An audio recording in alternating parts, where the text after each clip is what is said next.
আমাদের গ্রামের শেষ প্রান্তে একটা বিশাল বাঁশের বাগান আছে। ছোটবেলা থেকেই শুনে আসছি ওই বাগানে কেউ সন্ধ্যের পর যায় না, কারণ লোকজন বলে ওখানে ওরা থাকে। আমি এসব গল্পে কখনো বিশ্বাস করতাম না, কিন্তু যেদিন নিজে চোখে দেখলাম সেদিন থেকে আমার রাতের ঘুম উধাও। সেদিন বিকেলে আকাশটা ছিল অদ্ভুত রকমের ধূসর, বাতাসে একটা কেমন ভারী গন্ধ। আমি একাই বাড়ি ফিরছিলাম কোচিং থেকে। শর্টকাট ধরলে বাঁশের বাগানের পাশ দিয়ে যেতে হয়। সাধারণত আমি ওই রাস্তা এড়িয়ে চলি, কিন্তু সেদিন কেন জানি সাহস করে ঢুকে পড়লাম। বাঁশের লম্বা লম্বা ডালগুলো মাথার উপর ঝুঁকে আছে, হালকা বাতাসে শব্দ করছে। শব্দটা অদ্ভুতভাবে কানে লাগছিল। হঠাৎ মনে হলো কেউ আমার পেছনে হাঁটছে। আমি থামলাম, শব্দও থেমে গেল। আবার হাঁটা শুরু করতেই আবার সেই পায়ের আওয়াজ, ধপ ধপ ধপ। আমার বুকের ভেতর ধকধক শুরু হলো। পিছনে তাকালাম, কেউ নেই, শুধু অসংখ্য বাঁশ আর ছায়া। নিজেকে বোঝালাম, ভয় পাস না, এটা শুধু কল্পনা।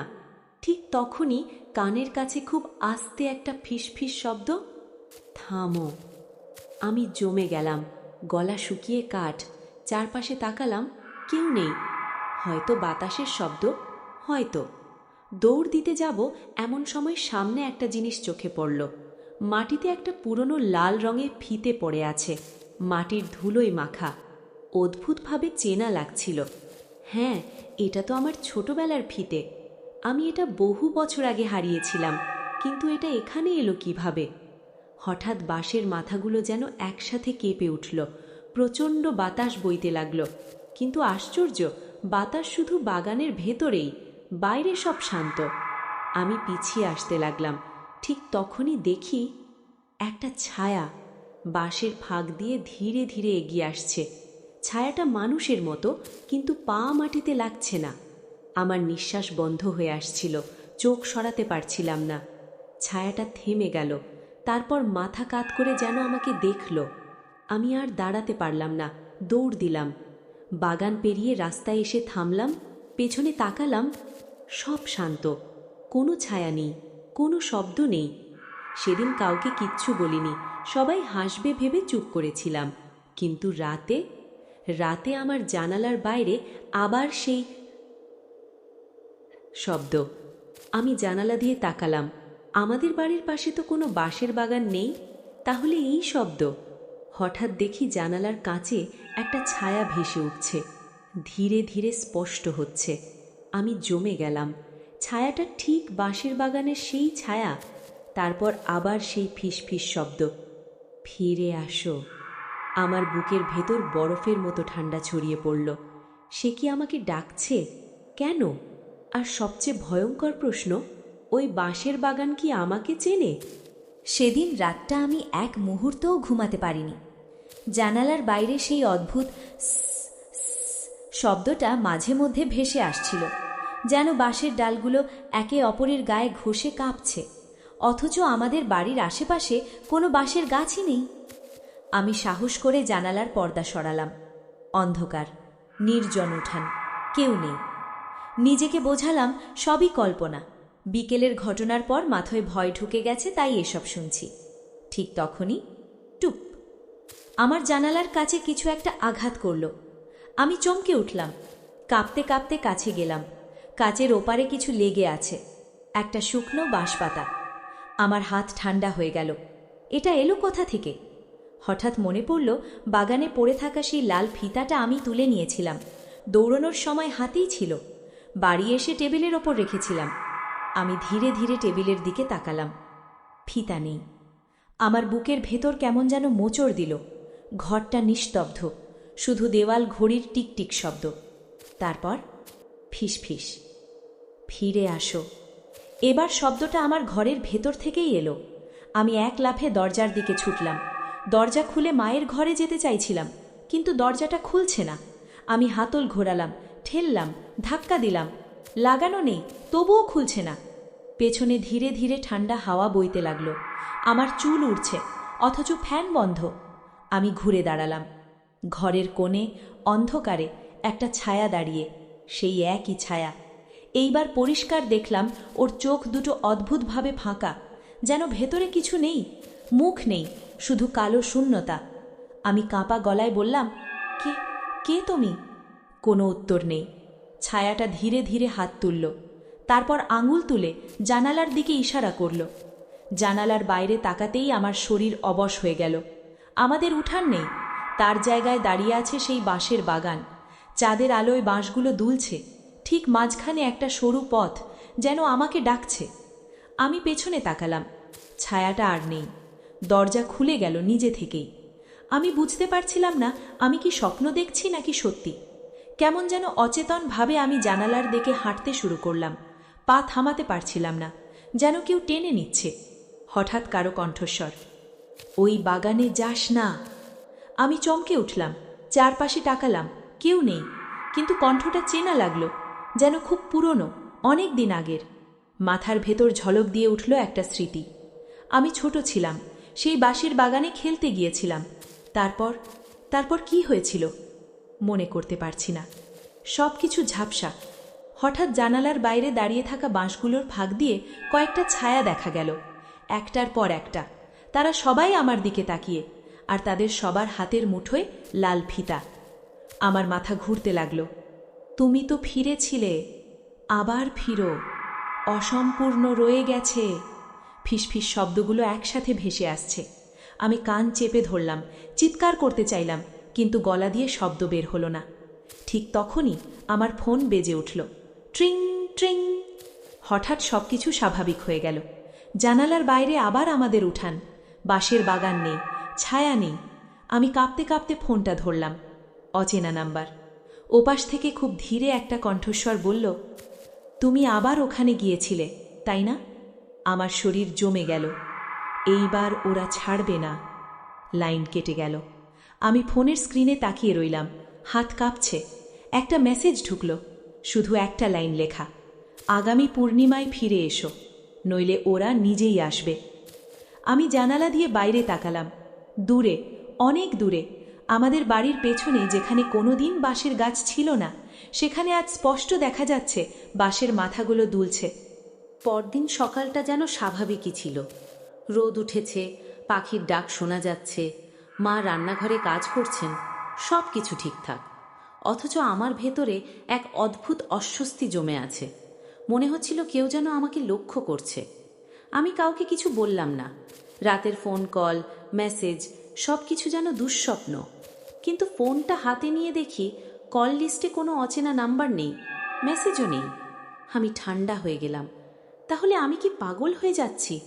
নিজেকে শান্ত করার জন্য ঠিক করলাম আজ আর শর্টকাট দিয়ে যাব না, বাঁশের বাগানের পাশ এড়িয়ে লম্বা রাস্তা ধরব।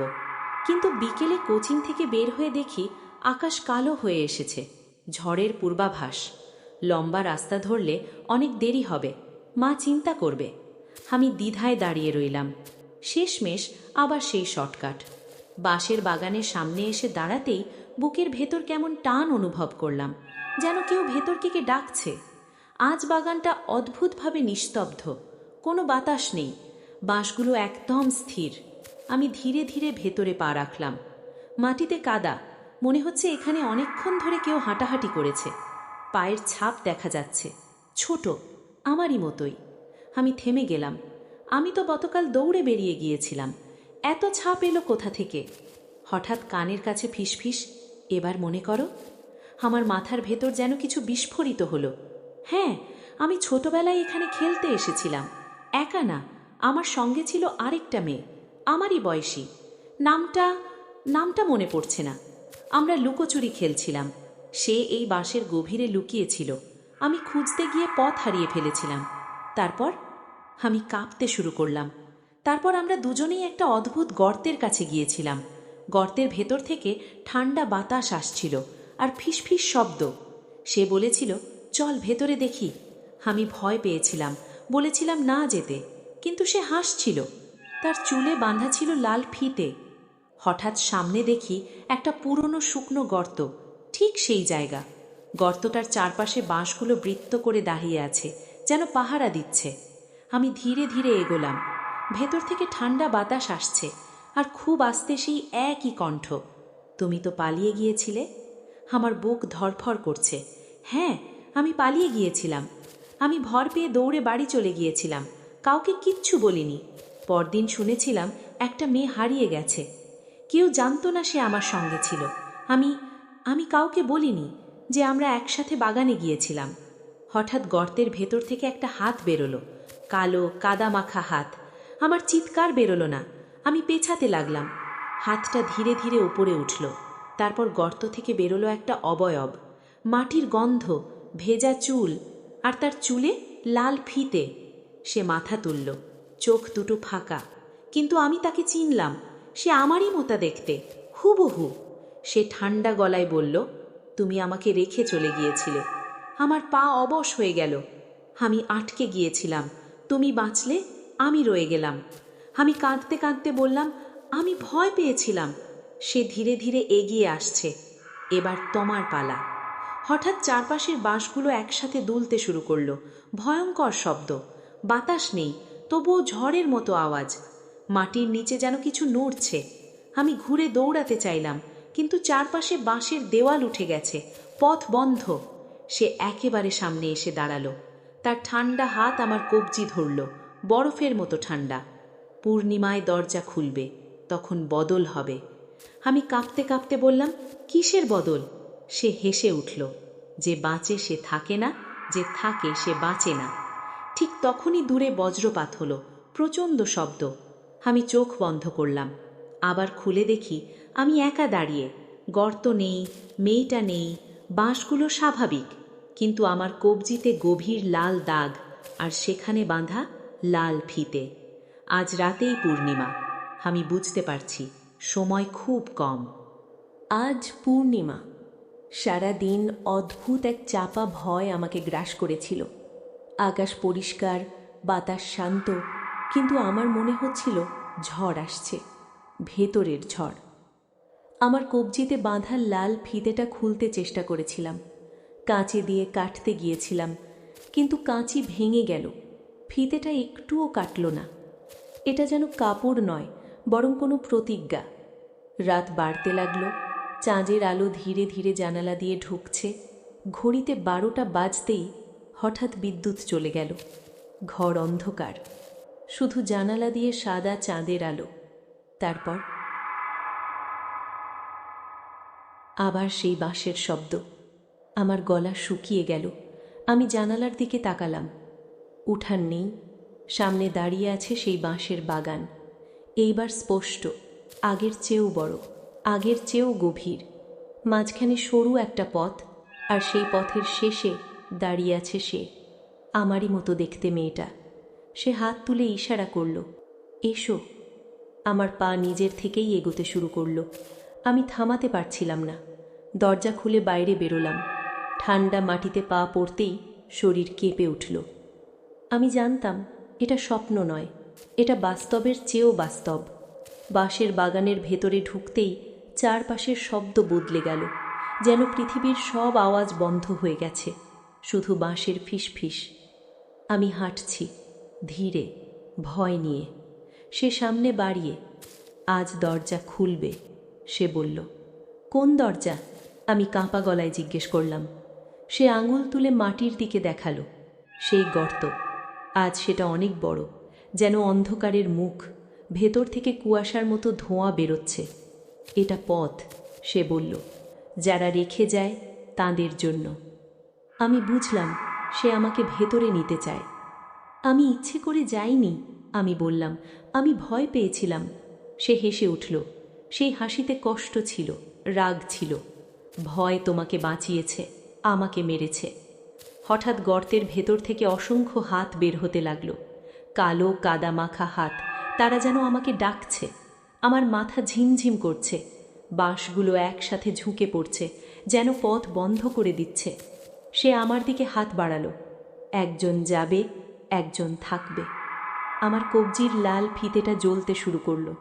আগুনের মতো না, বরং রক্তের মতো লাল আলো। হঠাৎ আমার মনে পড়ল, সেদিন আমি শুধু পালাইনি, আমি তাকে ঠেলে দিয়েছিলাম। হ্যাঁ, গর্তের ধারে দাঁড়িয়ে আমরা ঝুঁকে দেখছিলাম। ভেতর থেকে শব্দ আসছিল। আমি ভয় পেয়েছিলাম, সে আরও ঝুঁকছিল। আমি তাকে সরাতে গিয়ে ঠেলে দিয়েছিলাম। সে পড়ে গিয়েছিল। আমি তার হাত ধরতে পারতাম, কিন্তু আমি পালিয়েছিলাম। আমার হাঁটু কাঁপতে লাগলো। সে ধীরে বলল, এবার মনে পড়েছে? আমার চোখ দিয়ে জল গড়িয়ে পড়ল। আমি দুঃখিত, আমি ফিসফিস করলাম। হঠাৎ গর্তের ভেতর থেকে প্রচণ্ড টান অনুভব করলাম, যেন অদৃশ্য শক্তি আমাকে টেনে নিচ্ছে।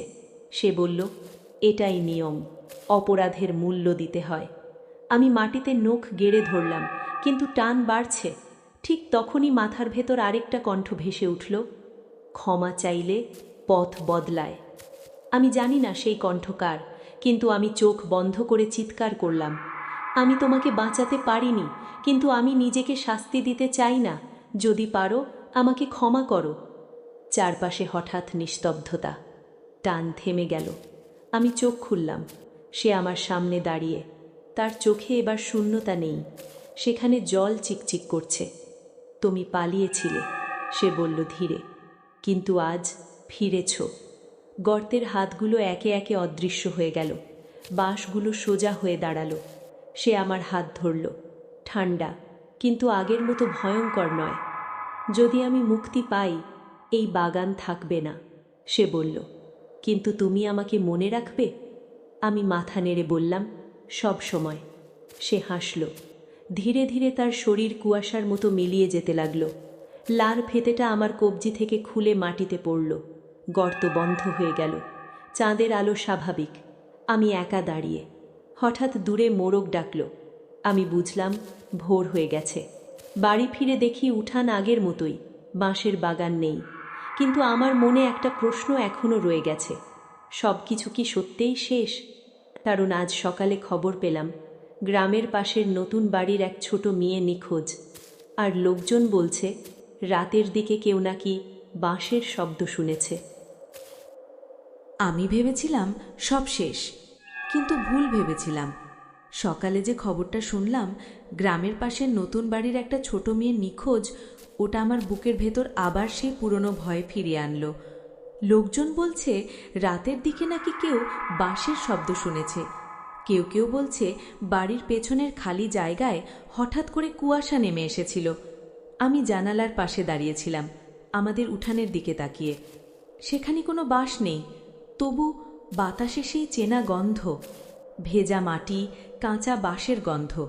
আমার কবজির দিকে তাকালাম। লাল ফিতা নেই, কিন্তু দাগটা আছে, ফিকে লাল, যেন কোনো স্মৃতি চামড়ার নিচে আটকে আছে। আমি ঠিক করলাম এবার চুপ থাকব না।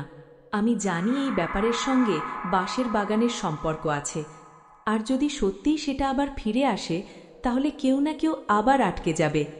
বিকেলে আমি একাই বেরোলাম গ্রামের শেষ প্রান্তে, যেখানে আগে বাঁশের বাগান ছিল। এখন সেখানে ফাঁকা মাঠ, শুকনো ঘাস, কয়েকটা ভাঙা বাঁশের গোড়া পড়ে আছে, যেন বহু বছর আগেই কাটা হয়েছে। কিন্তু আমি জানি এগুলো মিথ্যে শান্তি। আমি ধীরে ধীরে মাঠের মাঝখানে গিয়ে দাঁড়ালাম, চোখ বন্ধ করলাম।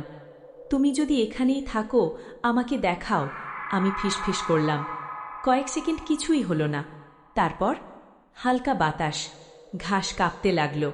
আমার চারপাশে যেন অদৃশ্যভাবে বাঁশগুলো দাঁড়িয়ে উঠছে। আমি চোখ খুললাম, মাঠ নেই, আবার সেই বাঁশের বাগান। কিন্তু এবার আমি একা না, আমার সামনে দাঁড়িয়ে সেই মেয়েটা, যে আমার মতো দেখতে, কিন্তু তার চোখে আর রাগ নেই, অদ্ভুত এক শান্তি। তুমি তো মুক্তি পেয়েছ, আমি বললাম কাপা গলায়। তাহলে আবার কেন? সে ধীরে মাথা নাড়ল। আমি না, এটা জায়গা। মানে? সে চারপাশের বাঁশের দিকে তাকালো। এখানে ভয় জন্মায়, অপরাধ জমে থাকে, কেউ না কেউ সেটা খাওয়ায়। আমার বুক কেঁপে উঠল। নতুন যে মেয়েটা হারিয়েছে সে চুপ। তার বদলে বাঁশের গভীর দিক থেকে একটা ক্ষীণ কান্নার শব্দ ভেসে এলো। আমার গা শিউরে উঠল। ও এখনো বেঁচে আছে, সে বলল ধীরে, কিন্তু সময় কম। আমি এক পা এগোলাম। আমি কি করব? সে আমার দিকে তাকালো। এইবার পালাবে না। তারপর সে মিলিয়ে গেল। আমি একা দাঁড়িয়ে, চারপাশে বাঁশের ছায়া ঘন হয়ে আসছে। কান্নার শব্দটা এবার স্পষ্ট। আমি ভয় পাচ্ছি, কিন্তু এবার পা থামাচ্ছি না। বাঁশের ভেতর দিয়ে হাঁটতে হাঁটতে বুঝলাম বাগানটা আগের চেয়ে বড় হয়েছে, পথগুলো বদলে গেছে, যেন ইচ্ছে করে আমাকে বিভ্রান্ত করছে। হঠাৎ সামনে দেখি একটা ছোট্ট জুতো পড়ে আছে, মেয়েটার। আমার বুক ধক করে উঠল। আমি জুতোটা হাতে নিলাম। ঠিক তখনই চারপাশের বাঁশগুলো একসাথে কাঁপতে শুরু করল। তুমি ফিরেছ, এইবার থাকবে। ফিসফিস শব্দগুলো আগের চেয়ে ভারী। মাটির নিচে যেন কিছু নড়ছে। আমি দৌড়াতে চাইলাম, কিন্তু সামনে পথ বন্ধ। বাঁশগুলো একসাথে জড়িয়ে দেয়াল তৈরি করেছে। হঠাৎ পেছন থেকে ছোট্ট একটা হাত আমার আঙুল চেপে ধরল। আমি চমকে তাকালাম। ছোট্ট মেয়েটা, চোখে ভয়, মুখে কাদা। আপু, ওরা আমাকে ডাকছে, সে কাঁপা গলায় বলল। আমি তাকে জড়িয়ে ধরলাম। আমি আছে, আমি বললাম, যদিও নিজের গলাতেই আত্মবিশ্বাস নেই। হঠাৎ সামনে অন্ধকার জমাট বাঁধতে লাগল। একটা বিশাল ছায়া তৈরি হলো। এই ছায়া আগের মতো না, এটা অনেক বড়, অনেক পুরনো। গভীর কণ্ঠে বলল, একজনকে রেখে গিয়েছিলে, এবার দুজন। আমার শরীর ঠান্ডা হয়ে গেল। আমি মেয়েটাকে শক্ত করে ধরলাম। আমি কাউকে আর রেখে যাব না, আমি দাঁতে দাঁত চেপে বললাম। ছায়াটা হাসল। বাঁশগুলো নিচু হয়ে আসছে, পথ বন্ধ হচ্ছে, মাটি ফেটে যাচ্ছে। আমি বুঝলাম এবার শুধু ক্ষমা চাওয়া যথেষ্ট না, এবার লড়তে হবে। কিন্তু কিভাবে? হঠাৎ আমার কবজির পুরনো দাগটা জ্বলে উঠল, লাল আলো ছড়িয়ে পড়ছে। ছায়াটা এক মুহূর্ত থেমে গেল, তার কণ্ঠ বদলে গেল। অসম্পূর্ণ প্রতিজ্ঞা, এখনো বাকি। আমি জানি না এর মানে কি, কিন্তু আমি অনুভব করছি এই বাঁশের বাগান শুধু ভয় না, এটার সঙ্গে আমার আরও গভীর সম্পর্ক আছে, আর সেই সম্পর্ক এখন প্রকাশ পেতে চলেছে। আমার কবজির দাগটা জ্বলছে। লাল আলো ধীরে ধীরে ছড়িয়ে পড়ছে চারপাশে। বাঁশের গা বেয়ে সেই আলো উঠছে, যেন ভেতর থেকে আগুন জ্বলছে। কিন্তু আগুনের তাপ নেই, আছে কাঁপানো ঠান্ডা। আমি ছোট্ট মেয়েটার হাত শক্ত করে ধরে আছি। সে কাঁদছে না, কিন্তু তার শরীর কাঁপছে। সামনের বিশাল ছায়াটা ধীরে ধীরে আকার নিচ্ছে। মানুষের মতো না, বাঁশের ডাল, শুকনো পাতা আর অন্ধকার দিয়ে তৈরি একটা অবয়ব। গভীর কণ্ঠ ভেসে এলো, তুমি ফিরে এসেছ, কারণ এই জায়গা তোমাকে বেছে নিয়েছে। আমার গলা শুকিয়ে গেছে। কেন আমাকে? চারপাশের বাঁশগুলো একসাথে ফিসফিস করল। কারণ তুমি দেখেছিলে, কারণ তুমি রেখেছিলে, কারণ তুমি বাঁধা। আমার মাথার ভেতর ঝড় বইতে লাগলো। ছোটবেলায় সেই দিনের কথা পরিষ্কার হতে লাগলো। আমরা গর্তের কাছে দাঁড়িয়েছিলাম। শুধু ভয় না, আরও কিছু ছিল। গর্তের ভেতর থেকে কেউ আমাদের ডাকছিল। না, কেউ না, অনেকগুলো কণ্ঠ। তখন আমরা একটা কথা বলেছিলাম, যদি কেউ পড়ে যায়, অন্যজন ফিরবে। আমি ভুলে গিয়েছিলাম, সে ভুলেনি। হঠাৎ বুঝতে পারলাম লাল ফিতাটা শুধু তার ছিল না, আমরা দুজনেই একই রকম ফিতা পরেছিলাম। একটা তার চুলে, একটা আমার হাতে। ওটা ছিল আমাদের প্রতিজ্ঞা। ছায়াটা আবার বলল, প্রতিজ্ঞা পূর্ণ হয়নি, তাই দরজা খোলা থাকে। মাটির নিচে কম্পন শুরু হলো। ছোট্ট মেয়েটা আমার দিকে তাকালো। আপু, ওরা বলছে আমি থাকলে তুমি যেতে পারবে। আমার বুক কেঁপে উঠল। না, আমি দৃঢ় গলায় বললাম, কেউ থাকবে না। ছায়াটা এগিয়ে এলো। তার ভেতর থেকে অসংখ্য মুখ ভেসে উঠছে। ভয়, কান্না, অপরাধবোধ সব মিশে আছে।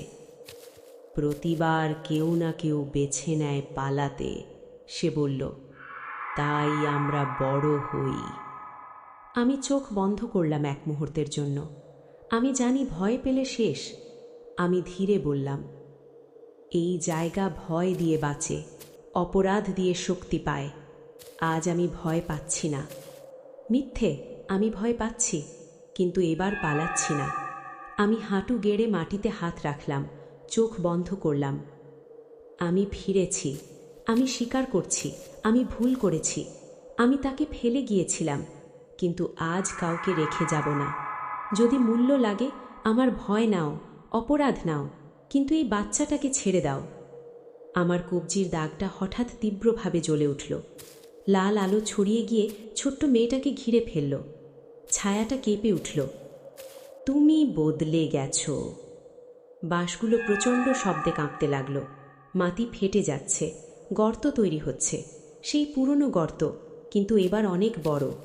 ভেতর থেকে অন্ধকার টানছে। ছোট্ট মেয়েটা চিৎকার করল। আমি তাকে বুকে চেপে ধরলাম। ঠিক তখনই আমার সামনে আরেকটা অবয়ব দাঁড়ালো। সে আমার মতো দেখতে মেয়েটা, কিন্তু এবার সে উজ্জ্বল, কুয়াশা নয়, আলো। সে আমার দিকে তাকালো।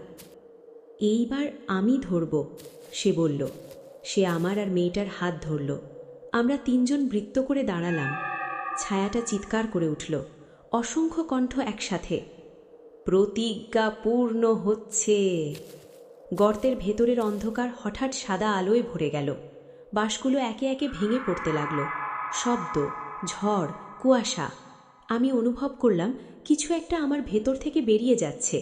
ভয়, অপরাধবোধ, সেই ভার। ছায়াটা ধীরে ধীরে গলে যাচ্ছে। শেষ মুহূর্তে তার কণ্ঠ ভেসে এলো। যতদিন কেউ ভয় পাবে, আমরা ফিরব। হঠাৎ সব থেমে গেল। নিস্তব্ধতা। আমি চোখ খুললাম। আমি মাঠের মাঝে পড়ে আছি। সূর্য উঠেছে। চারপাশে কোনো বাঁশ নেই। ছোট্ট মেয়েটা আমার পাশে বসে কাঁদছে, কিন্তু বেঁচে আছে। আমি ধীরে উঠে বসলাম। আমার কবজিতে আর কোনো দাগ নেই, লাল ফিতে নেই। সব শেষ। ঠিক তখনই দূরে হালকা বাতাসে ঘাস কেঁপে উঠল। এক মুহূর্তের জন্য মনে হলো কোথাও দূরে, খুব গভীরে আবার সেই শব্দ। আমি আকাশের দিকে তাকালাম। হয়তো বাঁশের বাগান ধ্বংস হয়েছে, কিন্তু ভয়, ভয় কি কখনো পুরোপুরি শেষ হয়? সবাই বলছে আমি নাকি ছোট্ট মেয়েটাকে মাঠ থেকে পেয়েছি। সে নাকি হারিয়ে গিয়ে কাঁদছিল, আমি খুঁজে পেয়েছি। কেউ বাঁশের বাগানের কথা বিশ্বাস করছে না। আমি কিছু বলছি না, কারণ আমি নিজেই জানি না যা ঘটেছে সেটা সত্যি নাকি আমার ভেতরের কোনো অন্ধকার স্মৃতি। কিন্তু একটা জিনিস বদলে গেছে। রাতে আর জানালার বাইরে বাঁশের শব্দ শোনা যায় না। আমার কবজির দাগও নেই। সব কিছু যেন স্বাভাবিক। তবুও অস্বাভাবিক একটা শূন্যতা রয়ে গেছে। আমি প্রায়ই স্বপ্ন দেখি, একটা ফাঁকা মাঠ, সেখানে বাতাস বইছে। হঠাৎ মাটির নিচে ছায়া নড়ে ওঠে, কিন্তু বের হতে পারে না। মনে হয় আমরা দরজা বন্ধ করেছি, কিন্তু তালা দিইনি। এক সপ্তাহ কেটে গেছে। আমি সেই মাঠে আর যাইনি। কিন্তু আজ বিকেলে হঠাৎ অদ্ভুত একটা টান অনুভব করলাম। আমার বুকের ভেতর হালকা চাপ। আমি অজান্তেই হাঁটতে হাঁটতে আবার গ্রামের শেষ প্রান্তে চলে এলাম। মাঠ একদম শান্ত, শুকনো ঘাস, রোদ। আমি দাঁড়িয়ে রইলাম। কিছুক্ষণ কিছুই হলো না। তারপর হালকা বাতাস, ঘাস কেঁপে উঠল। আর এক সেকেন্ডের জন্য আমি দেখলাম ঘাসের ফাঁকে চিকচিক করে উঠল লাল কিছু একটা। আমি এগিয়ে গেলাম। মাটির ওপর পড়ে আছে একটা লাল সুতো। ফিতা না, সুতো, পাতলা, প্রায় ছিঁড়ে যাওয়ার মতো। আমি সেটা হাতে নিলাম। হাত ছোঁয়া মাত্র কানের কাছে খুব আস্তে একটা কণ্ঠ ভেসে এলো। ভয়কে মনে রেখো, তবেই আমরা ঘুমাবো। আমি জমে গেলাম। কণ্ঠটা তার না, ছায়াটারও না, আরও গভীর, আরও পুরনো। আমি চারপাশে তাকালাম। মাঠ হাটের মতোই, কিন্তু এবার আমি বুঝলাম বাঁশের বাগান কোনো জায়গা না। এটা একটা দরজা, যেখানে অপরাধ বোধ, ভয়, লুকানো সত্য সব জমে একসাথে আকার নেয়। আমি হাঁটু গেড়ে বসে সেই লাল সুতোটাকে মাটিতে পুঁতে দিলাম। ধীরে বললাম, আমি ভয়কে লুকাবো না। আমি ভুল করলে স্বীকার করব, কাউকে রেখে পালাবো না। বাতাস একবার জোরে বইল, তারপর থেমে গেল। আমি দাঁড়িয়ে রইলাম অনেকক্ষণ। হঠাৎ পেছন থেকে ছোট্ট কণ্ঠ, আপু। আমি ঘুরে দেখি সেই ছোট্ট মেয়েটা। সে দৌড়ে আসছে, মুখে হাসি। আপু, আমি ভয় পাই না আর, সে বলল। আমি হালকা হাসলাম। ভয় পেতে দোষ নেই, আমি বললাম, পালানোটা দোষ। সে কিছু বুঝল কি না জানি না, কিন্তু আমার হাত ধরল। আমরা একসাথে হাঁটতে লাগলাম। মাঠ পেছনে পড়ে রইল। আমি আর পেছনে তাকালাম না। তবুও হাঁটার সময় একবার মনে হলো, দূরে, খুব দূরে মাটির নিচে কোনো কিছুর নড়াচড়া থেমে গেছে। হয়তো সত্যিই শেষ, হয়তো না। কিন্তু এবার যদি কখনো সেই শব্দ ফিরে আসে, আমি পালাবো না। কারণ আমি জানি, ভূতের বাঁশের বাগান অন্ধকারে জন্মায় না, এটা জন্মায় আমাদের ভেতরে। অনেক দিন কেটে গেছে। গ্রামে আর কোনো শিশু নিখোঁজ হয়নি। রাতে আর বাঁশের শব্দ শোনা যায় না। মাঠটা এখন একদম স্বাভাবিক। লোকজন সেখানে গরু চড়ায়, বাচ্চারা খেলাধুলা করে, সব কিছু যেন ঠিক হয়ে গেছে। কিন্তু আমি জানি, কিছু জিনিস কখনো পুরোপুরি চলে যায় না, শুধু ঘুমিয়ে থাকে। আমি এখন আর আগের মতো ভয় পাই না, তবে ভুলেও ভুলে যাই না। সেদিন রাতে আমি ছাদে বসেছিলাম। আকাশ পরিষ্কার, পূর্ণিমা না, তবুও চাঁদ উজ্জ্বল। হালকা বাতাস বইছিল। হঠাৎ খুব ক্ষীণ একটা শব্দ কানে এলো। আমার বুক একবার ধক করে উঠল। আমি ধীরে উঠে দাঁড়ালাম। ছাদের কিনারা থেকে মাঠের দিকে তাকালাম। মাঠ আগের মতোই, কোনো বাঁশ নেই, কিন্তু বাতাসের দিকটা অদ্ভুত। সব গাছ একদিকে দুলছে, আর মাঠের মাঝখানের ঘাস দুলছে অন্যদিকে। আমি চোখ বন্ধ করলাম। শব্দটা আবার এলো, কিন্তু এবার ভয় পেলাম না। ধীরে বললাম, আমি শুনছি। বাতাস থেমে গেল। তারপর খুব আস্তে একটা পরিচিত কণ্ঠ, তুমি এবার পালাওনি। আমি চোখ খুললাম। মাঠের মাঝখানে কুয়াশার মতো একটা অবয়ব দাঁড়িয়ে। সে আমার মতো দেখতে মেয়েটা, কিন্তু এবার সে আর ছায়া না, অন্ধকার না, আলোও না, শুধু শান্ত। সে হাসল।